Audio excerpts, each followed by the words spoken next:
Thank you so much, Pastor Jeter, at magandang umaga po sa inyo lahat. At bago ko makalimutan, ay may binilin sa akin si Brother Daniel Barney na kumustahin ko daw kayong lahat at doon sa mga young people to say hello. And muli, nagpapasalamat ako sa pagkakataon na makabalik dito sa Tagumpay at makita kayo, makasama kayo at makita na nagpapatuloy kayo sa gawain ng Panginoon at sa paglago sa biyaya at sa kalaman ng katotohanan patungkol sa ating Panginoon na tagapagligtas na si Jesucristo. At makakaasa po kayo na kami po sa Bible Believers Baptist Church sa pamumuno po ng aming pastor na si Pastor Mark Barney ay patuloy na magdarasal at tutulong sa abot namin makakaya para sa gawain po dito. At muli, salamat din po sa pagkakataon na patuloy na maibahagi sa inyo ang mga bagay na natutunan namin mula sa salita ng Diyos patungkol sa authority ng King James Bible at patungkol sa right division, sa tamang paghati ng salita ng Diyos. So bago tayo magsimula, tayo ay manalangin. Our dear Heavenly Father, again Lord, we praise and thank Thee again for Your amazing grace through our Lord and Savior Jesus Christ and through His precious blood that was shed for our sins at the cross of Calvary. And we thank You, Father, again for another opportunity to glorify You through the preaching of the gospel and knowing that it's a power unto salvation to everyone that believe it. And also, Lord, to study Thy word rightly divided. So, Lord, we are praying that You'll bless our service, bless the preaching of Thy word, and bless each one through the comfort of Thy word and the indwelling Holy Spirit. In Jesus' mighty name, amen, amen, and amen. So today will be part 15 of our series on the authority of the Holy Bible, the King James Bible, Authorized Version 1611, the only version appointed to be read in churches, for it is the pure, preserved, and perfect words of God. It is given by inspiration of God to be the final authority in all matters. For the Word of God is weak and powerful, as God is alive and omnipotent. And faith cometh by hearing, and hearing by the Word of God. So again, we'll study and read the Word of God plainly, no allegorizing, no using of fables, nor spiritualizing. Simply following the instructions to compare spiritual things with spiritual and rightly dividing the word of truth, allowing the Holy Bible itself to interpret and shed light in all things written therein, for it is the only way a student of the word be approved unto God, knowing the true author of the scripture is the Holy Spirit, the third person of the Godhead, who moved holy men of God to write these things. And to continue with our lesson with regards to the 7 things we must know in rightly dividing the Holy Bible. And last meeting, we finished the third, which is the various dispensation. And today, we will discuss the fourth, which is the spokesperson or apostle to follow in this present dispensation of grace. But before we discuss that, considering repetition is one of the keys to learning, we will have a short recap of the things we have learned so far regarding right divisions. And these are the following. So una, the two natures of the Lord Jesus Christ, His divinity and humanity. For He is 100% God and 100% man. And we have to know this very important thing in order to determine whether the text is talking about His divinity or humanity. Kasi diyan nagkakamali yung mga kulto, yung mga Iglesia ni Cristo o iba pa na tingin nila kay Kristo tao lamang. Kasi ang nabasa nila, yung isang text lang na nagsasabi sa kanyang pagkatao. Okay? So number 2, the three divisions in the Holy Bible, the Jews, the Gentiles, and the Church of God in various dispensations. So may iba't ibang churches. So ano yung una na pag-aaralan natin? The church in the wilderness during the dispensation of the law. So pangalawa, the kingdom church or the church at Jerusalem, also known as the Israel of God or the little flock during the previous dispensation and in the future dispensation called the millennial kingdom of Christ. And pangatlo, tayo, yung the Church of the Living God or the spiritual body of Christ, where there is neither Jew nor Gentile in this present dispensation of grace. And pang-apat, the seven churches in Asia, or the Great Tribulation churches during the future dispensation called Jacob's trouble. So pangatlo, the various dispensation in the Holy Bible. So natapos na rin natin ito, di ba? Yung una, the dispensation of innocence. So pangalawa, the dispensation of conscience. Pangatlo, the dispensation of human government. Pang-apat, the patriarchs. Pang-lima, the law and the prophets. Pang-anim, the offering or ushering in of the kingdom God promised to Israel and their rejection. And pang-pito, the grace of God to us Gentiles. Pang-walo, the great tribulation period or Jacob's trouble. At pang-siyam, the millennial kingdom of Christ. So kung papansin niyo, tayo ay number 7. Bakit? 7 is the number of God, and 7 is the number of perfection. And the faith and blood of Christ is perfect, wherein we trusted. At yung number 7 is a mystery. Pag tinanggal nyo yan, ang magiging dispensation, 7 pa rin. Kasi yung dalawang naiwan, subject yan ng prophecy. Kaya kung wala yung mystery, yung number 7 is the millennial kingdom of Christ.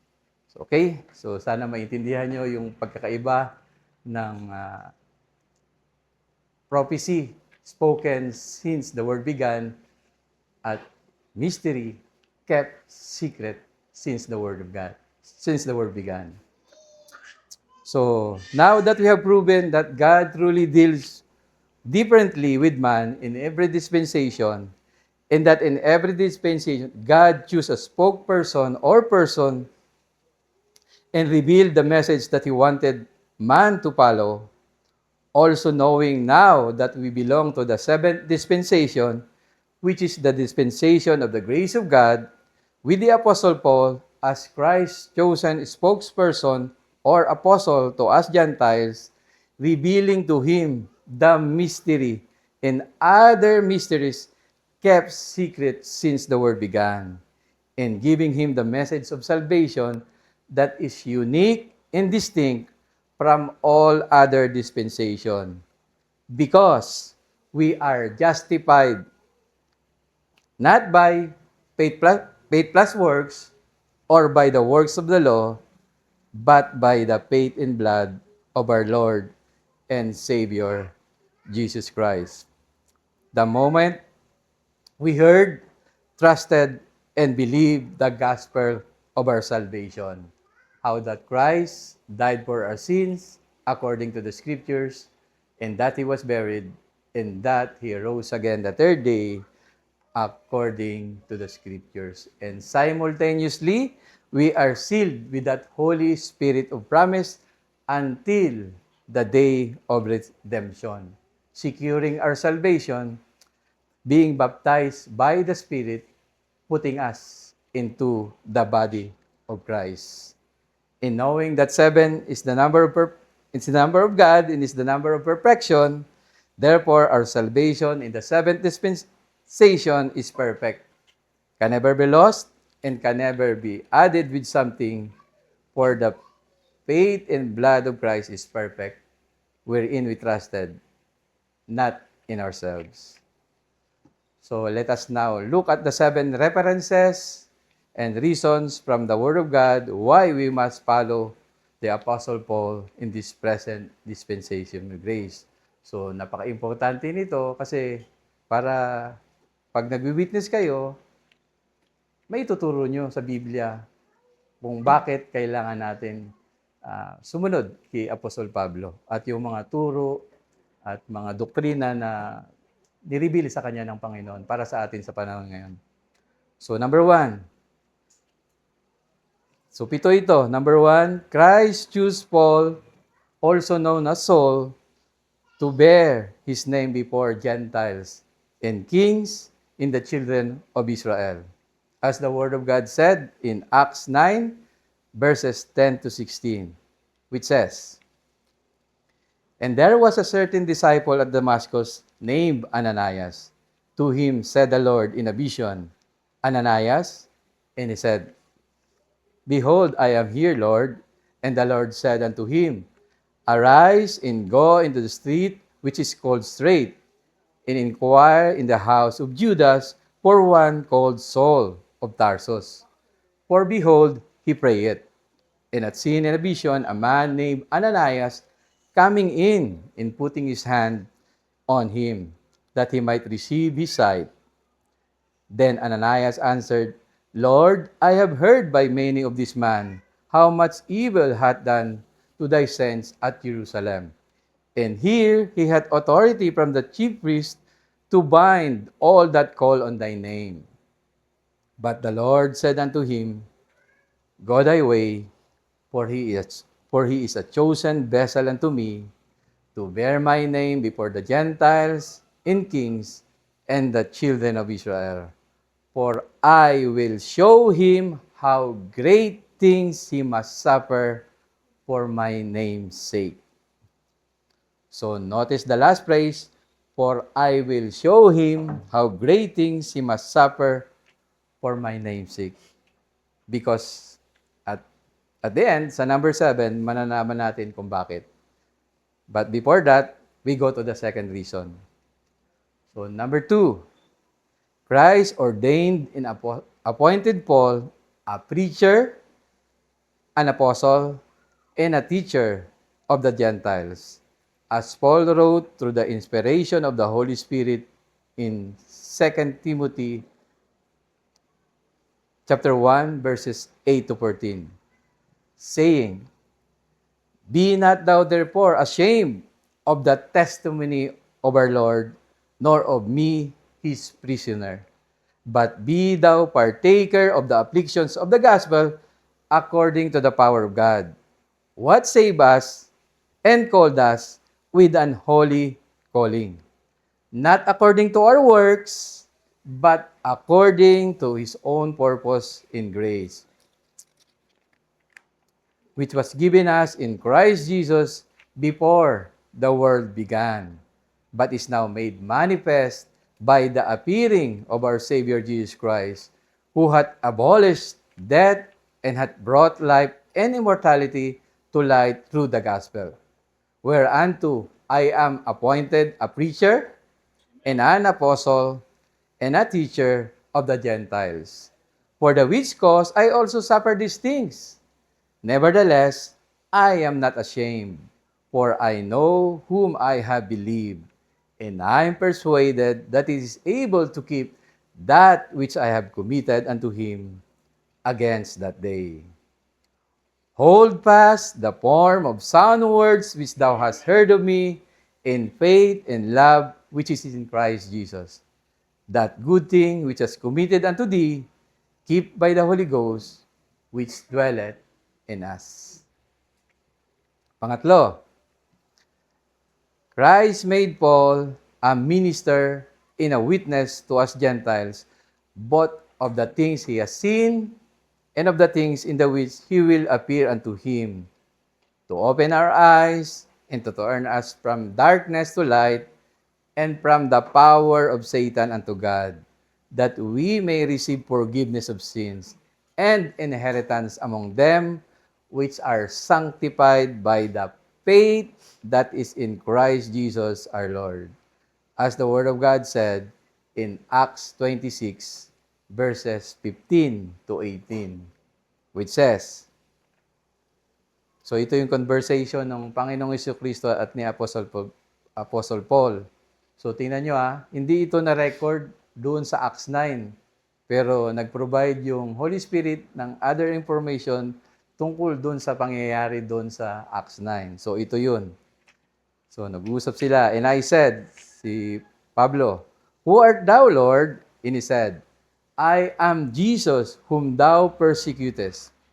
But rise and stand upon thy feet, for I have appeared unto thee for this purpose, to make thee a minister and a witness, both of the things which thou hast seen, and of those things in the which I will appear unto thee, delivering thee from the people and from the Gentiles, unto whom now I send thee, to open their eyes, and to turn them from darkness to light, and from the power of Satan unto God, that they may receive forgiveness of sins, and inheritance among them which are sanctified by the faith that is in me."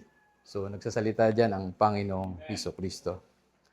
So, notice in this passage that all things the Lord revealed to the Apostle Paul was not revealed in one sitting or one time, big time, but instead a progressive revelation. And truly, all things written in the Holy Bible were progressively revealed by God to His chosen spokespersons. So, pang-apat, Christ gave to Paul the dispensation of the gospel of the grace of God to us Gentiles, which is a mystery kept secret since the world began. As Paul wrote through the inspiration of the Holy Spirit in Ephesians 3, verses 1 to 12, saying,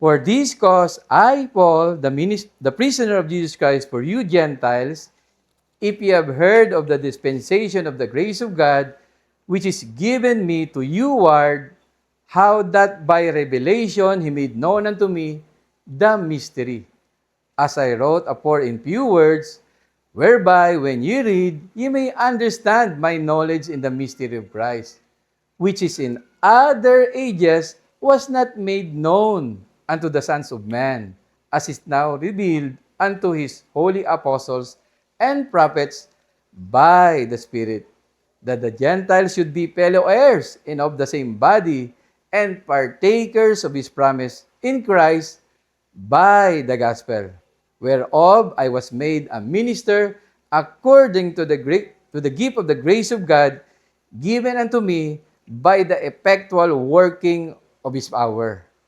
Unto me, who am less than the least of all saints, is this grace given, that I should preach among the Gentiles the unsearchable riches of Christ, and to make all men see what is the fellowship of the mystery, which from the beginning of the world had been hid in God, who created all things by Jesus Christ, to the intent that now unto the principalities and powers in heavenly places might be known by the church the manifold wisdom of God, according to the eternal purpose which He purposed in Christ Jesus our Lord, in whom we have boldness and access with confidence by the faith of Him.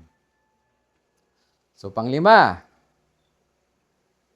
God will judge our secrets by Jesus Christ according to the gospel He revealed to Paul. As Paul wrote in Romans 2:16, saying, "In the day when God shall judge the secrets of men by Jesus Christ according to my gospel."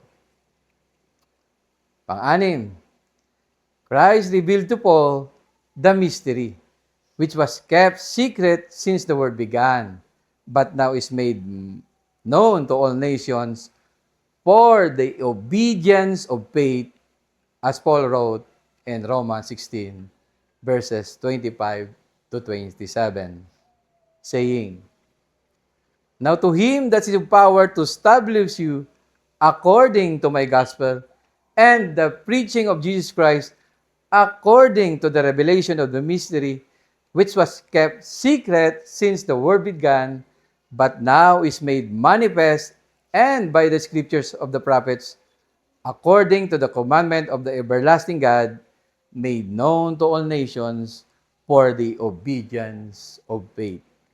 To God, only wise, be glory to Jesus Christ forever. Amen. So, tingnan nyo, nag-uubay ba yung mga reliyon? Ito ba yung gospel na pinapahayag nila? O pinapahayag nila na pag hindi kayo naging member namin, hindi kayo maliligtas? Okay? And for the information of everyone, there are 7 mysteries that God revealed to Paul, which is another topic which we will discuss in the future lessons. But for now, that is your assignment to find out what are those 7 mysteries. So, and yung mga cross-references na rin na binigay ko ditong 7. Kasi may mga cross-reference pa to eh. Okay? So, para kayo personally, kasi gano'n naman yung pag-aaral ng Biblia, personal yan. Hindi kami ang authority, ang authority ang Biblia. Kaya lang, yun nga, anong unang-unang requirement para maintindihan mong Biblia? Dapat maniwala ka na yan ay salita ng Diyos. At pangalawa, maniwala ka na si Jesucristo ay Diyos, nagkatawang tao. At yung ginawa niya sa krus ng Kalbaryo ay sapat para maligtas ako, maligtas kayo, at maligtas ang lahat. Dahil ang lahat ay nagkasala. At yung kanyang dugo, yun lang ang katanggap na kabayaran sa kasalanan natin. Ay, katulad nga ng mga sinasabi ko lagi sa inyo, yung dugo ko hindi pwede. Maitim pa sa burat sa dami ng kasalanan nagawa. So, kung sa akin maitim na maitim, sa inyo baka hindi pa rin pwede, di ba? Mas lighter. Oh, so, okay? So, yun ang kagandahan yun ang magandang balita na pinapahayag natin. Okay? So, pampito. Ito na yung malalaman natin bakit. Pampito, Christ showed in the scripture the long suffering of Paul for a pattern to us which should hereafter believe on him to life everlasting. As Paul wrote in 1 Timothy 1:15 to 17, which says, "This is a faithful saying of worthy of all acceptation, that Christ Jesus came into the world to save sinners, of whom I am chief. Howbeit, for this cause I obtained mercy, that in me first Jesus Christ might show forth all long suffering for a pattern to them which should hereafter believe on him to life everlasting. Now unto the King eternal, immortal, invisible, the only wise God, be honor and glory forever and ever. Amen." So, ito yung pinipreach nating gospel, offensive ito. Di ba? Kaya may rejection kagad. Hindi ito sikat. Kaya nga, kasi sinasabi sa tao na kahit gaano ka pa kabuting tao, makasalanan ka. Sa harap ng Diyos. Hindi sa harap natin dahil tayo makasalanan din eh. Sa harap ng Diyos. Dahil sinabi ng Diyos, all have sinned and come short of the glory of God.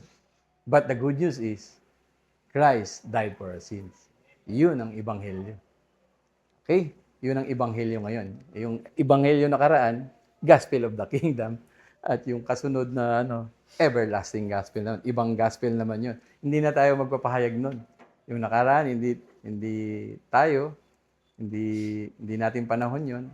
So sa tribulation period, dahil hindi naman tayo pupunta doon, dahil sabi sa Bible, malinaw, God has not appointed us to wrath, but to obtain salvation by our Lord and Savior Jesus Christ. Okay? So napaka-importante ng right division. Kasi kung hindi mo alam yan, dahil in-instruct naman yan dito sa Bible, kahit buong buhay mo, nasa simbahan ka, hindi mo maintindihan ang Biblia. Confusion pa rin hanggang mangyayari. So, kaya ayong Sabi sa Bible, God is not the author of confusion, di ba? So, based on the aforementioned plain, pure, and perfect words of God, we must follow the Apostle Paul in this present dispensation of grace. Because Christ personally chose him to bear his name before us Gentiles, to be an apostle to us, a preacher, a teacher, a minister, and a witness, a pattern of long-suffering, and most of all, Christ committed to Paul the gospel of his grace, as he will judge the secrets of men according to the gospel he revealed to the Apostle Paul. So, yan mo palang makikita yung pinagkaiba ng John 3:16 saka Romans 5:8.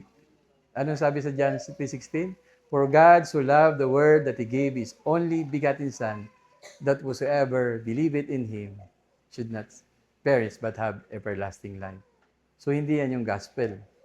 Although, good news din yan sa kanila, panahon nila. Pero sa atin, ano yung ini-emphasize? Yung sin. God commended His love toward us in that while we were yet sinners, Christ died for us.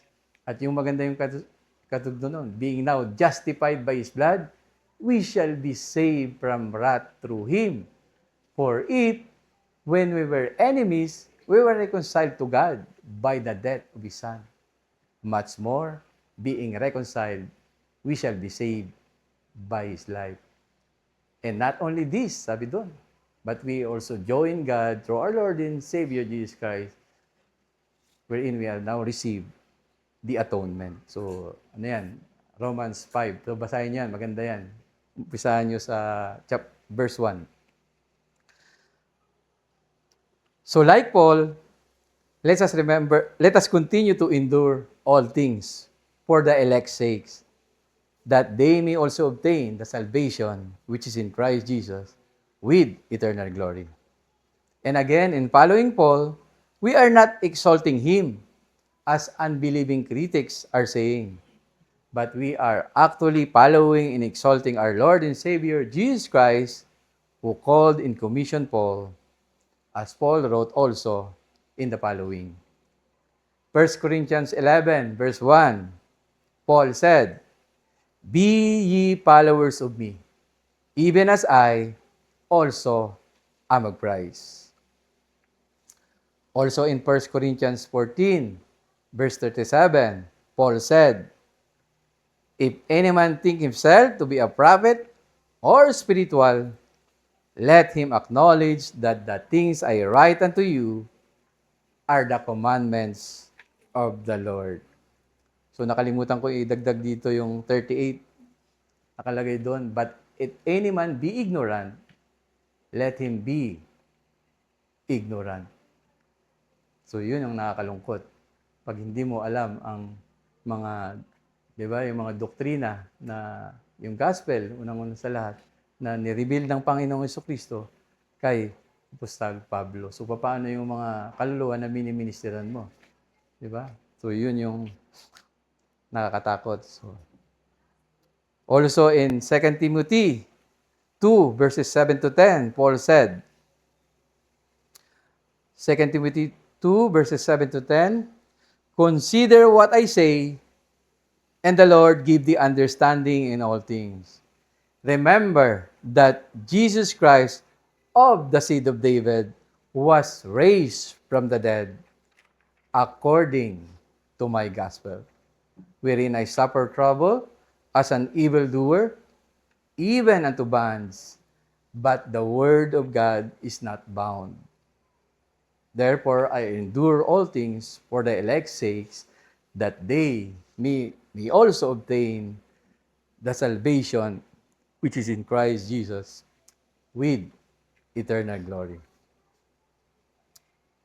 And in 1 Corinthians 4, verses 14 to 16, Paul said, 1 Corinthians 4, verses 14 to 16, I write not these things to shame you, but as my beloved sons, I warn you.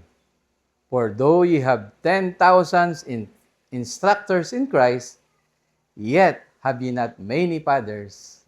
For in Christ Jesus I have begotten you through the gospel. Wherefore, I beseech you, be ye followers of me.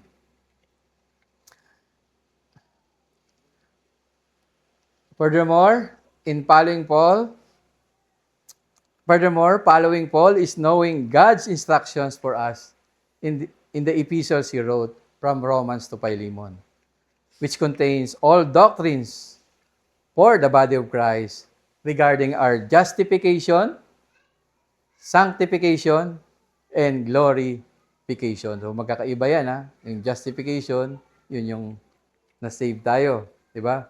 Saved from penalty of sin. Sanctification, being saved from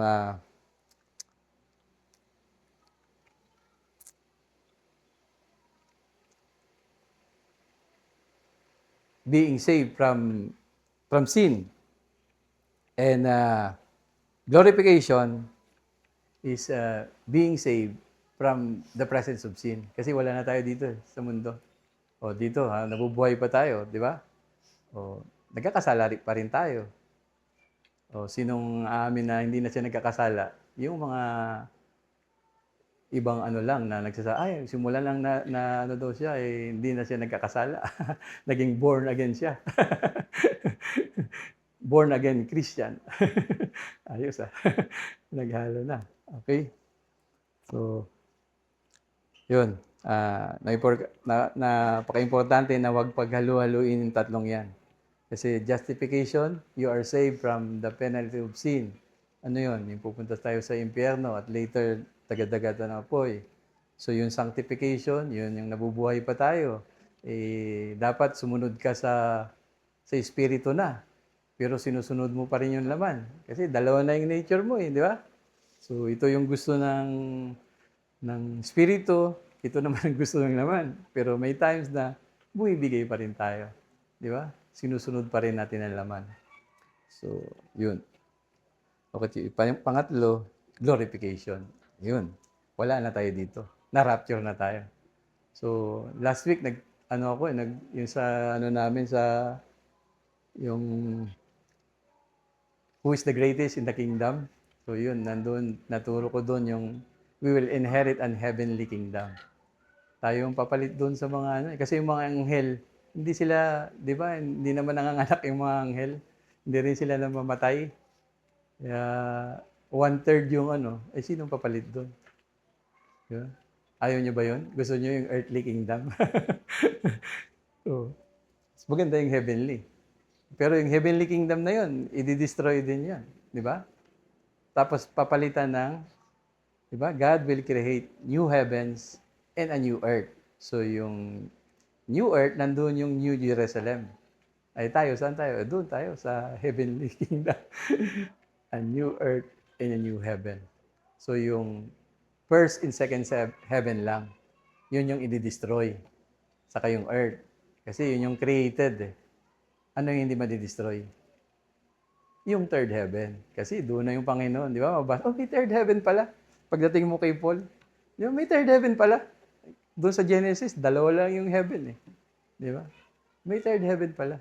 So, hindi yun created. Dahil sa umpisa pa lang, nandun na yung Diyos. Doon yung niya. Doon siya nananahan eternally. Okay? Saan na tayo?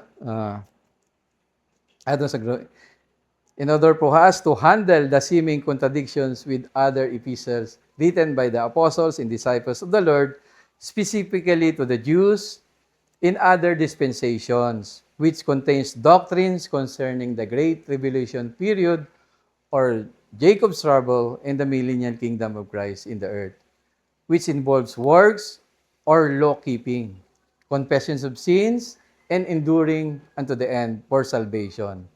Also, it will be accompanied with signs, miracles, and wonders, for the Jews require a sign. Not like in this present dispensation of grace, that we don't require a sign, for we walk by faith and not by sight. And we are not under the law, but under grace, and our sins will already forgiven the moment we believe the gospel of Christ. And we don't have to endure unto the end because there is no Antichrist, there is no mark of the beast or 666. Dahil sa tribulation yun, di ba? So let us remember that all the apostles and disciples of Christ knew about His second coming and they are expecting it already at that time. Di ba yung sa Acts 1, yung tanong nila? But they also knew that they have to go through a 7-year tribulation period before Christ comes back for them, which is necessary because the Jews will only seek the Lord in their affliction. And the Lord Jesus will return when they finally acknowledge their sin and forgive their enemies that hated and persecuted them, and acknowledge that Jesus was the Christ, and say, Blessed is he that cometh in the name of the Lord. And that is why the Holy Ghost moved them to write Hebrews to Revelation to instruct and warn Jewish believers that will go through the great tribulation period, as Peter wrote to them in 2 Peter 1, verses 16 to 19, saying, 2 Peter 1, verses 16 to 19, For we have not followed cunningly devised fables when we made known unto you the power in coming of our Lord Jesus Christ, but were eyewitnesses of His majesty. So, kailan ba ito yung nangyari? Ito yung na-witness nila, yung majesty niya. Yung sa transfiguration. For he received from God the Father honor and glory when there came such a voice to him from the excellent glory. This is my beloved Son, in whom I am well pleased. In this voice which came from heaven, we heard when we were hid with him in the holy mount. We have also a more sure word of mystery. No, hindi mystery. Prophecy. We also have a more sure word of prophecy, whereunto ye do well, that ye take heed, as unto light that shineth in the dark place, until the day dawn, and the day star arise in your hearts. So, ano yung pagkakaiba sa kanila, di ba? Yung mga enemies nila na hate sa kanila, yung galit na galit sa tribulation period, napapatayin sila. Kailangan patawaran nila yun. Kasi ganoon sa kanila eh. Para mapatawad sila ng Ama, kailangan patawaran nila. Sa atin ano? Sa atin, tayo ay pinatawad na. Kaya tayo ay kailangan magpatawad. Tapos na yun sa atin, di ba? We are forgiven. Kaya tayo ay dapat mag-forgive. Sana yun, Ephesians yata yun. Okay, search nyo na lang ha. Kalimutan ko na eh. Saan na tayo?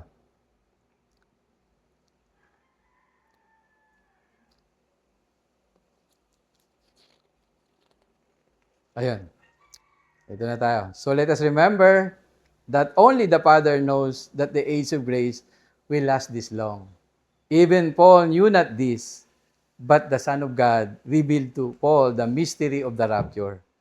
And the Holy Spirit moved him to write that God hath not appointed us to wrath, but obtained salvation by our Lord Jesus Christ, before He pours His undiluted wrath in the great tribulation period, as judgment to Israel and all Gentile nations that will persecute Jewish believers during their time of trouble, that they all might be damned who believe not the truth, but have pleasure in unrighteousness. So before that day come, we as members of the body of Christ will be caught up in the clouds to meet the Lord in the air, and so shall we ever be with the Lord. So let us comfort one another with these words. So truly there are no contradictions in the Holy Bible, for it is perfect. Katulad ng sinabi ni Pastor kanina, sakto Pastor. We just have to follow God's instructions to rightly divide, putting them in the proper dispensational setting God laid out, or what we call the natural divisions in the Holy Bible. For in doing this, we are allowing the Holy Bible, the Holy Spirit, to interpret, the true author of the Scripture, to interpret and shed light in all things written therein. And we encourage all of you, my brethren, to continue to read Genesis to Revelation in order to see the whole picture of God's prophetic earthly kingdom program to the Jews, and by the mercy of God, His mystery heavenly kingdom program to us Gentile members of the body of Christ in this present dispensation of grace. So, may challenge ako sa inyo. Try removing the Paul in all his epistles to see the uninterrupted, complete story of God's plan, purpose, and performance of His promise to Israel.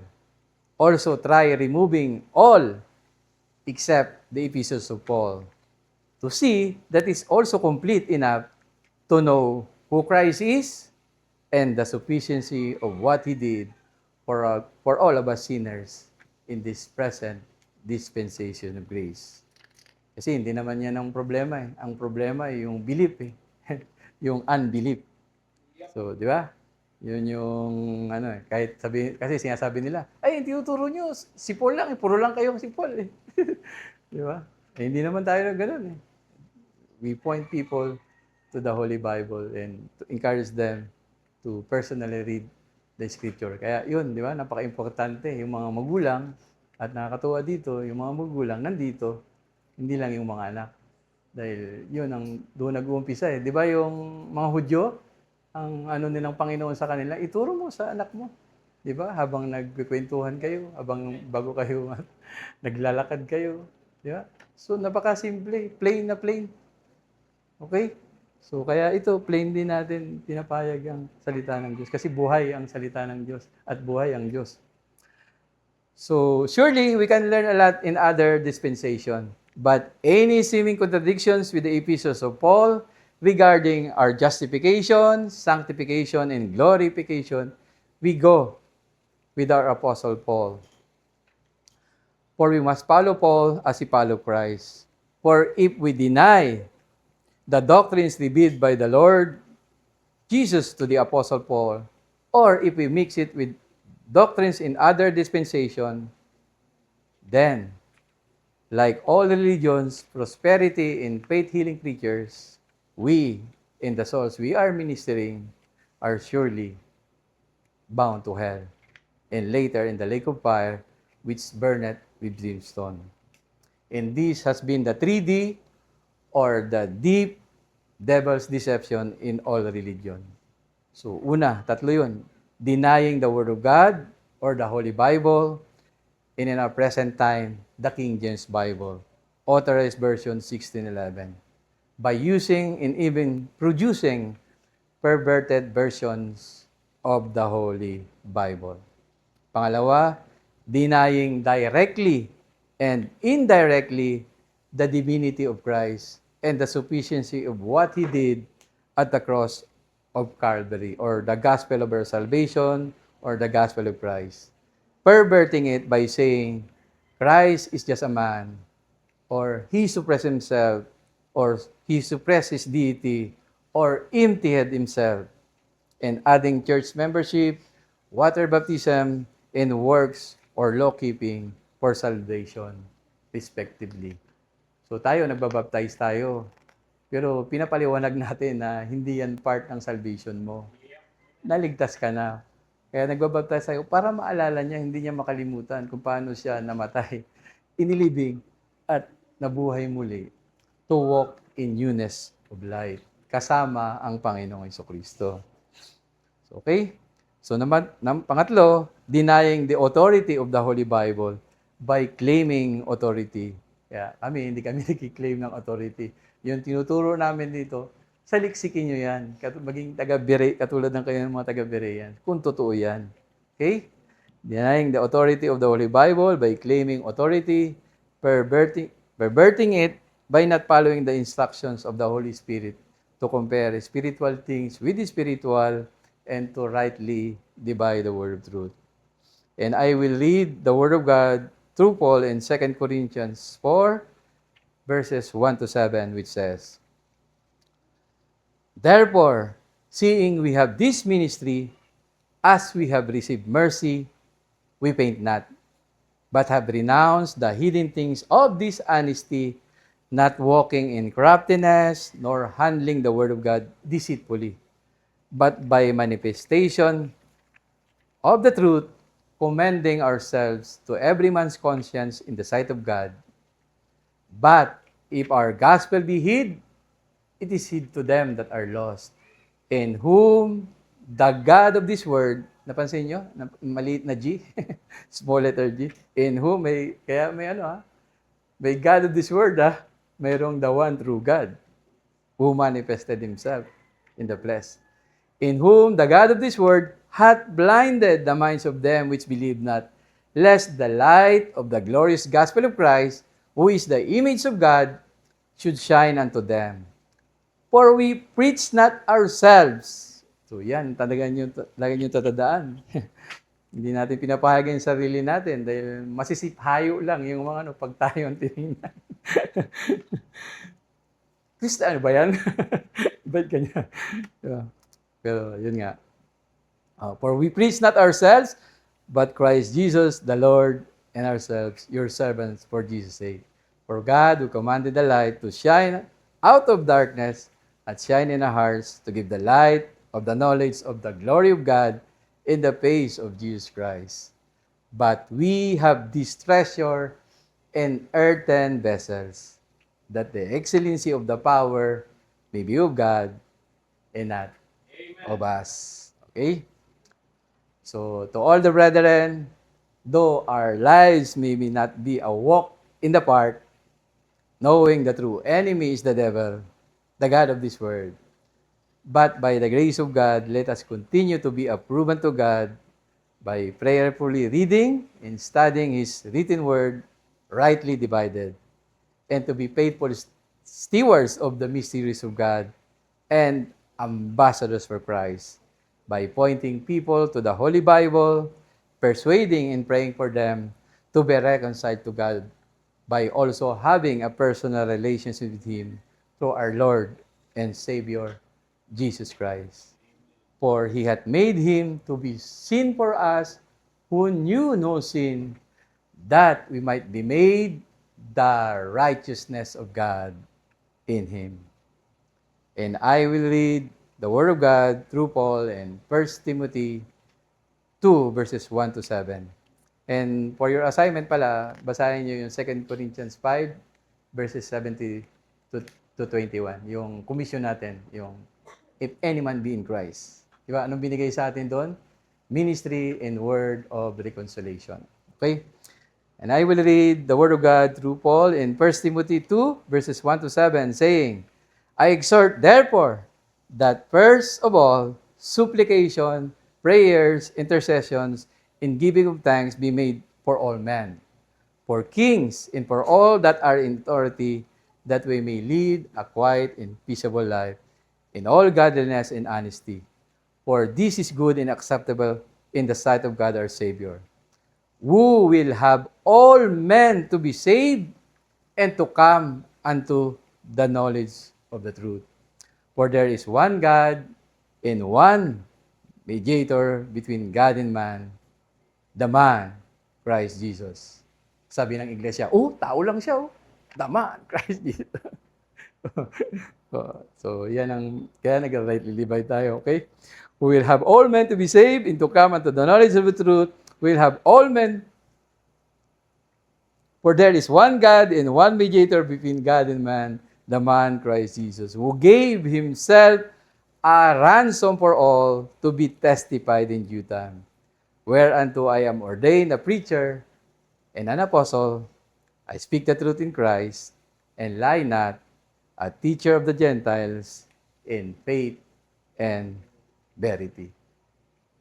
So as we look for that blessed hope and the glorious appearing of the great God and our Savior Jesus Christ, knowing He will have all men to be saved and to come unto the knowledge of the truth, and knowing that the gospel of Christ is the power of God unto salvation to everyone that believeth, let us not be ashamed of the testimony of our Lord, nor of Paul, our apostle, his prisoner, but be partakers of the afflictions of the gospel by preaching the gospel of the grace of God and praying for the salvation of all men, that they will believe by faith that Jesus is the Christ, God manifested in the flesh, and trust the sufficiency of His faith in blood for our sins.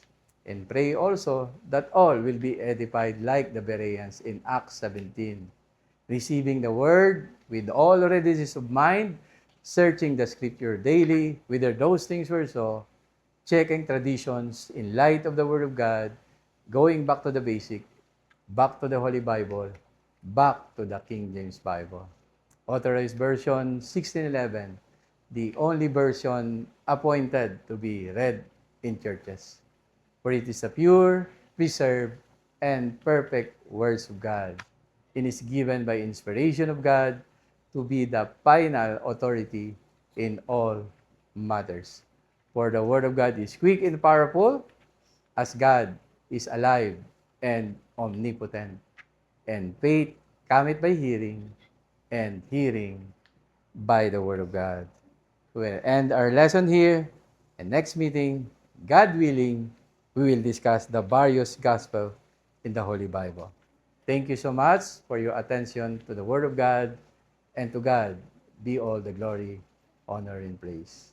Amen. Let us pray.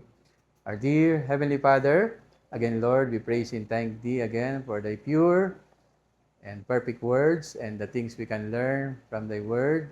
So again, Lord, we thank You for our Lord and Savior, Jesus Christ. We thank You for the gospel, and we thank You for the indwelling Holy Spirit that You've given us to guide us into all truth, for Thy Word is truth. And help us, Lord, to be good witnesses of Your grace, to be stewards of the mysteries of God and ambassadors for Christ, pointing people to the Holy Bible and proclaiming to them the gospel of Your grace. And guide us always in doing this through the indwelling Spirit. That our Spirit, without You, without Christ, without You, Father, we are nothing, and we can do nothing. And continue to bless this church, Lord, through the leadership of Pastor Jeter and all the brethren here as they continue to minister and to perform the ministry that You committed and that given to us, and to preach that You made Christ to be sin for us, who knew the sin, that we might be made the righteousness of God in Him. So again, giving You back all the glory, honor, and praise in Jesus' mighty name. Amen, amen, and amen.